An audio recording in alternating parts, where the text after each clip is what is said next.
we're honored to have the County Manager, George Wood, in the studio with us, and good morning to you, sir. Good morning, Wayne. I appreciate you coming by and talking to us. Glad to do it. I want to remind everyone this is a regular thing. He comes by, Mr. Wood comes by once a month and kind of keeps us updated as to what's going on in the county. And we want to start by touching on some of the things that happened during this past week's commissioner meeting. The Board of Commissioners met this past Tuesday. Give us an idea of some of the things that, some of the big things that were discussed and went over. Well, I think the biggest one, and we spent about 2 hours on a work session on it, is every year we are confronted with our medical insurance renewal. Mm-hmm. And of course, everybody knows from their own personal situation that medical insurance continues to escalate. The costs keep going up. Oh, yes. And we were faced with a 9.3% increase in our premium. And just to put that in perspective, we spend about $6.7 million on medical insurance for our employees. Wow. That's what our costs end up being, counting our claims administration and all of that. Mm-hmm. So we run a self-insured program, and then we have reinsurance to back that up if a claim gets really high. But $6.7 million, if you're looking at about a 9.3% increase, we were looking at about a $629,000 increase. Increase. And that's a lot of money. That's a huge amount of money in our budget. And so we knew we had to do something about it. Mm. And this happens pretty much every year. Medical inflation is going up much higher than regular inflation. Despite what people talk about with Obamacare and everything else, the trajectory has still been up every year. And so we asked our consultant, Mark III, to look at getting us down to somewhere in the neighborhood of 5%. Another option was to get it, what would it take to get us to 4%? And the third option was, what would it take to have no premium increase at all? I like that one. Yeah. And so from a money standpoint, just so everybody understands, the county pays for the employees' portion of medical insurance, but we do not pay any towards their dependent coverage. Right. Employees select a plan they want, whether it's a full family coverage or a spouse only or a child only or children only. So they have those options, but they have to pay the premium for that. So if those premiums had gone up, not only would the county's portion have gone up by those percentages, so would the employees' portion go up. So they'd be paying out a considerably more amount of money. That's right. Yeah. That's right. So we took all of that into account. The policy changes that they came up with is one of the big drivers for this increase was a 30% increase in pharmacy costs. Wow. And some of that is because utilization went up more, but also because pharmacy costs in general have gone up. So obviously you can't eat that kind of those kinds of increases in any year.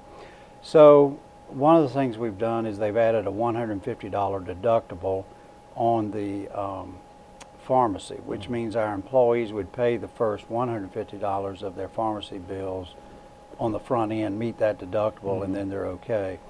Now that is also for the family, but it caps at $300. So whether you had 2 or 3 children, 1 child, no children, you'd still only cap at $300 on the family. And then after that, it's the regular plan. Okay. But we did have to also take some of those drugs cost up. Now generics we kept at $10.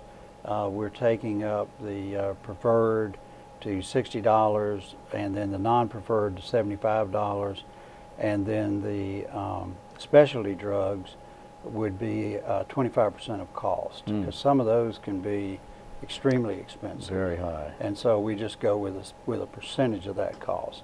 So those increases would be in there if we went with the zero option.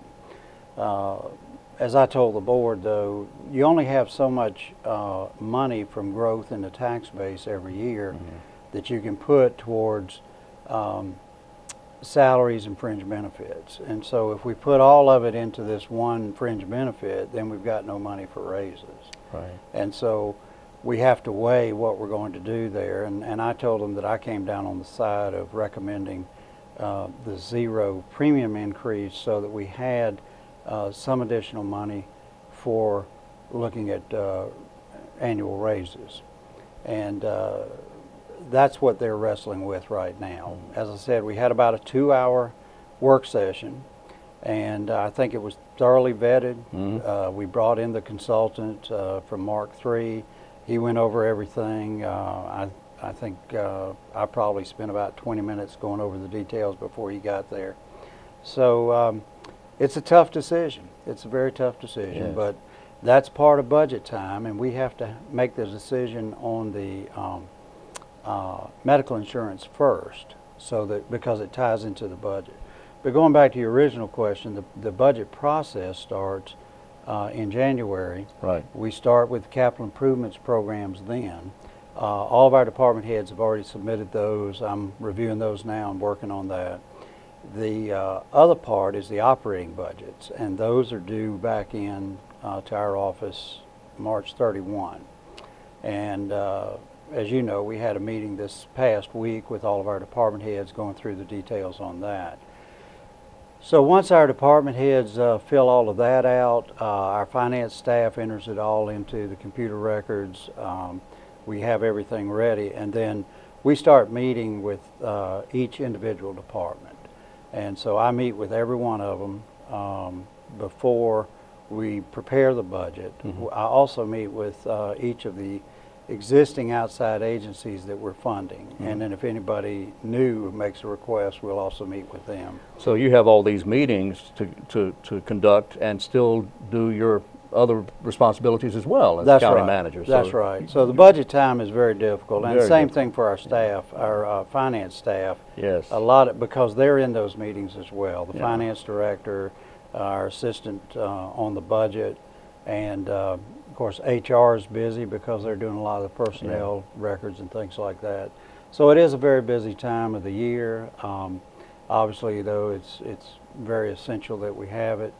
We do, I should mention too, we also have a budget retreat in January where the board sets the goals they want to accomplish. And so then my job is to take those goals, translate those to the department heads and say, make sure you have these things in there.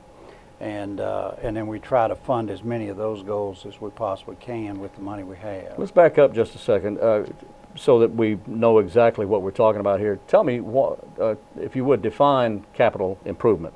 Well, a capital improvement is any project or a piece of equipment that would be $5,000 or more, and it has a useful life of over 2 years. Okay.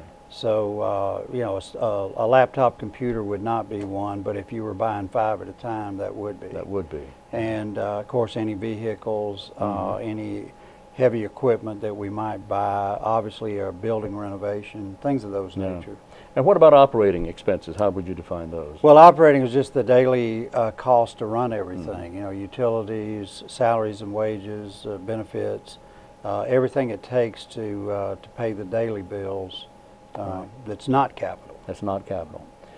Moving on to the budget process, moving back to the budget process again. Now this was, we go through the budget process, and this is something that has to be done no later than, completed by July 1. Yeah, that's correct. Okay. So after we meet with all the department heads and meet with all of the outside agencies, then my job as a budget officer under the law is I'm to present the board with a proposed budget. And at that point then, as you said, before July 1, we have to have a budget in place. Now there is a provision in state law that if we weren't through, we could put in what's called an interim budget, which would be a continuation of the current year's budget until such time as they could finish it. But we've never had to do that. We typically finish it up in June without any problem. So usually I get the budget to them around mid-May, and then we present it at that point to them. Then we start holding budget work sessions for the board, and they go through that process. We basically go through every fund that we have, and you know, they're asking any questions they have.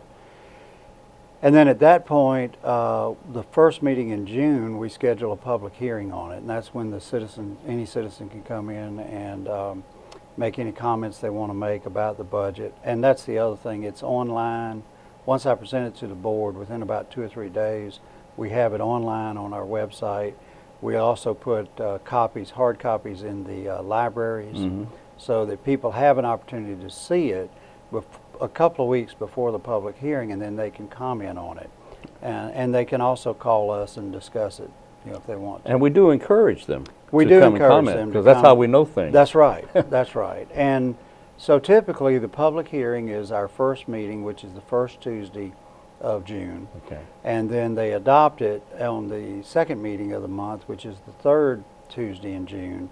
And then, as you said, it becomes effective July 1. Right. So that's the budget process. And then once we close out the year, after that year is closed out, then of course we start the audit in July every year. So our finance staff no sooner finishes putting together the next year's budget, then they're starting to work with the auditors on auditing and getting a financial report out for the prior year. Right. So it's a cycle for them every year of how they go through it.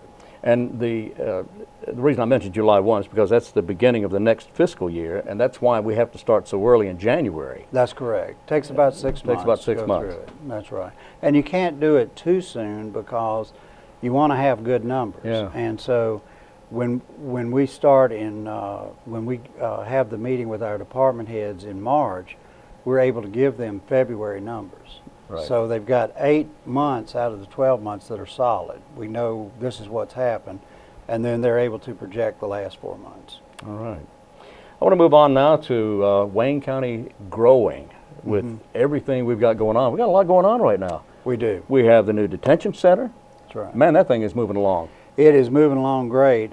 We went, in fact, last week and toured it and met with the superintendent over there, and it's coming along extremely well. I was there with our facilities director, Kendall Lee. We went through it.